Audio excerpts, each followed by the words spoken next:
अथ सप्तमोऽध्यायः। मैत्रेय उवाच इत्यजेनानुनीतेन भवेन परितुष्यता अभ्यधाहि महाबाहो रहस्य श्रूयतामिति।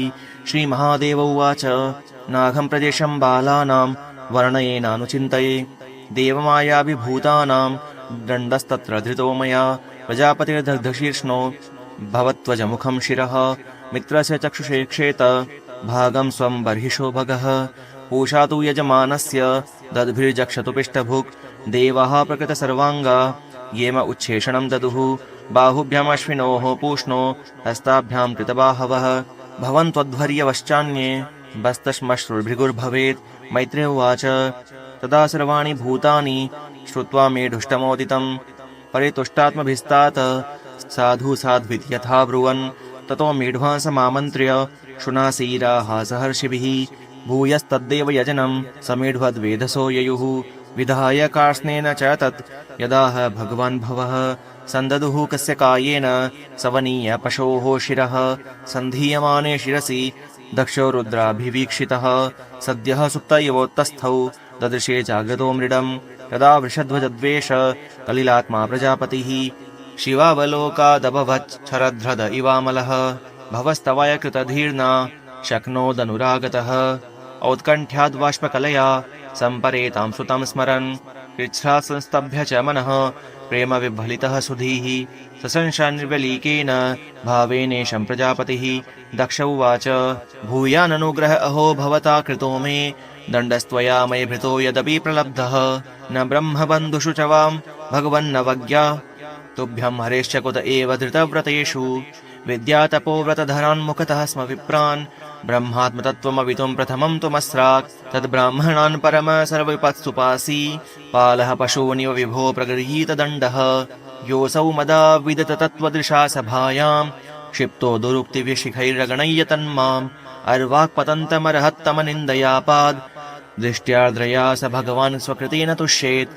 मैत्रेय उवाच क्षमाप्यैवं स मेढ्वांसं ब्रह्मणा चानुमन्त्रितः कर्म सन्तानयामास सोपाध्यायर्त्विगादिभिः वैष्णवं यज्ञसन्तत्यै ऋकपालं द्विजोत्तमाः पुरोडाशं निरवपन् वीरसंसर्गशुद्धये अध्वर्युणाक्तः विषा यजमानो विशाम्पते धिया विशुद्धया दध्यौ तथा प्रादुरभूद्धरिः तदा स्वप्रभयां तेषां द्योतयन्त्यादिशो दश मोष्णस्तेज उपानीतस्तर्क्षेण स्तोत्रवाजिना श्यामो हिरण्यरशनोर्ककिरीटजुष्टो नीलालकाभ्रमरमण्डितकुण्डलास्यः कंवाब्जचक्रशरच पगदासि चर्म व्यग्रैर्हिरण्मयभुजैरिव कर्णिकारः वक्षशधीश्रितवधूर्वनमाल्युदार हासावलोककलया रमयश्च विश्वं पार्श्वभ्रमद्व्यजनचामरराजहंसः श्वेतातपत्रशशिनोपरिरज्यमानः तमुपागतमालक्ष्य सर्वे सुरगणादयः प्रणेमुः सहसोत्थाः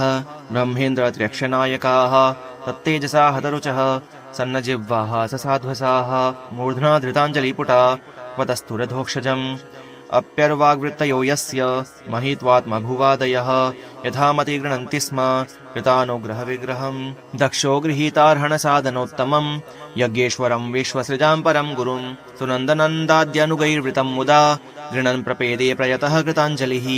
दक्ष उवाच शुद्धं स्वधाम्युपरताखिलबुद्ध्यवस्थं चिन्मात्रमेकमभयं प्रतिषिध्य मायां तिष्ठंस्तयैव पुरुषत्वमुपेत्य तस्याम् आस्ते भवान् परिशुद्ध इवात्मतन्त्रः। ऋत्विज ऊचुः तत्त्वं न ते वयमनञ्जनरुद्रशापात् कर्मण्यवग्रहधियो भगवन्दिदामः धर्मोपलक्षणमिदं त्रिवृदध्वराख्यं ज्ञातं यदर्थमदिदैवमदोऽव्यवस्थाः सदस्या ऊचुः उत्पत्त्यध्वन्य शरण उरु क्लेशदुर्गेन्तकोग्र व्यालान्विष्टे विषयमृग तृष्यात्मगेहोरुभारः द्वन्द्वश्वभ्रे खलमृगभये शोकदावेग्यसार्थः पादौ कस्ते शरणदगदा याति कामोपसृष्टः। रुद्र उवाच तव वरदवराङ्घ्र वाशिषेहा किलार्थे यपि मुनिभिरसक्तैरादरेणार्हणीये यदि रचितधियं मा विद्यलोकोपविद्धं जपति न गणयेत त्वत्परानुग्रहेण। भृगुरुवाच यन्मायया गहनया परितात्मबोध ब्रह्मादयस्तनुभृतस्तमसि स्वपन्तः नात्मन् श्रुतं तव विदन्त्यधुनापि तत्त्वम् सोऽयं प्रसीदतु भवान् प्रणतात्मबन्धुः। ब्रह्मोवाच नैतत्स्वरूपं भवतोऽसौ पदार्थ भेदग्रहैः पुरुषो यावदीक्षेत् ज्ञानस्य चार्थस्य गुणस्य चाश्रयो मायामयाद्व्यतिरिक्तो यतस्त्वम्।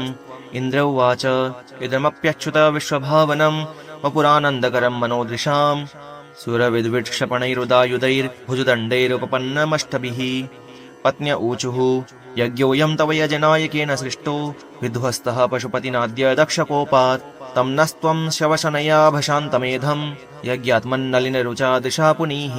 ऋषय ऊचुः अनन्वितं ते भगवन् विचेष्टितं यदात्मनाचरसि कर्मणाज्यसे विभूतये यत उपसेदुरीश्वरीं न मन्यते स्वयमनुवर्ततीं भवान्। सिद्धा ऊचुः अयं त्वत्कथामृष्टपीयूषनद्यां मनोवारणः क्लेशदावाग्निदग्धः तृषार्तोऽवगाढो न सस्मारदावम् न निष्क्रामति ब्रह्म सम्पन्नवन्नः। यजमान्युवाच स्वागतं ते प्रसीदेश तुभ्यं नमः श्रीनिवास श्रियाकान्तयात्राहिनः त्वामृतेऽधीशनाङ्गैर्मखः शोभते शीर्षहीनः कबन्धो यथा पूरुषः। लोकपाला ऊचुः दृष्टः किं नो दृग्भिरसद्ग्रहैस्त्वं प्रत्यग्द्रष्टा दृश्यते येन दृश्यम् माया ह्येषा भवदीया हि भूमन् यस्त्वं षष्ठः पञ्चभिर्भासि भूतैः। योगेश्वरा ऊचुः प्रेयान्न तेऽन्योऽस्त्यमुतस्त्वयि प्रभो विश्वात्मनिक्षेन्न पृथग्य आत्मनः अथापि भक्त्येष तयोपधावताम् अनन्यवृत्त्यानुगृहाण वत्सल। जगदुद्भवस्थितिलयेषु दैवतो बहुविद्यमानगुणयात्ममायया रचितात्मभेदमतये स्वसंस्थया विनिवर्तितभ्रमगुणात्मने नमः। ब्रह्मोवाच नमस्ते श्रुतसत्त्वाय धर्मादीनां च सूतये निर्गुणाय च यत्काष्ठां नाहं वेदापरेऽपि च। अग्निरुवाच यत्तेजसाहं सुसमिद्धतेजसा हव्यं वहे स्वध्वर आज्यसिक्तं तं यज्ञियं पञ्चविधं च पञ्चभिः स्विष्टं यजुर्भिः प्रणतोऽस्मि यज्ञम्। देवा ऊचुः पुरा कल्पापाये स्वकृतम् उदरीकृत्य विकृतं त्वमेवाद्यस्तस्मिन् सलिल ऊरगेन्द्राधिशयने पुमांशेषे सिद्धैर्दिवि निशिताध्यात्मपदविः स एवाद्याक्ष्णोर्यः पथि तरसि भृत्यानवसिनः।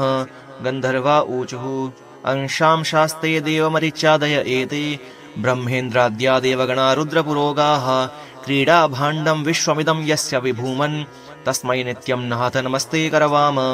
विद्याधरा ऊचुः त्वन्माययार्थमविपद्य कलेवरेऽस्मिन् कृत्वा ममाहमिति दुर्मतिरुत्पथैः स्वैः क्षिप्तोऽप्य सद्विषयलालस आत्ममोहम् युष्मत्कथामृतनिषेवक उद्व्युदस्येत्। ब्राह्मणा ऊचु त्वं क्रतुस्त्वं हविस्त्वं हुताशः स्वयं त्वं हि मन्त्रः समिद्धर्भपात्राणि च त्वं सदर्शत्विजोदम्पती देवता अग्निहोत्रं स्वधा सोम आज्यं पशुः त्वं पुरा गाम्रसाय महासूकरो दंष्ट्रया पद्मिनीं वारणेन्द्रो यथा तूयमानो नदन्लीलया योगिभिर्व्युज्यहर्थ त्रयीगात्र यज्ञक्रतुः।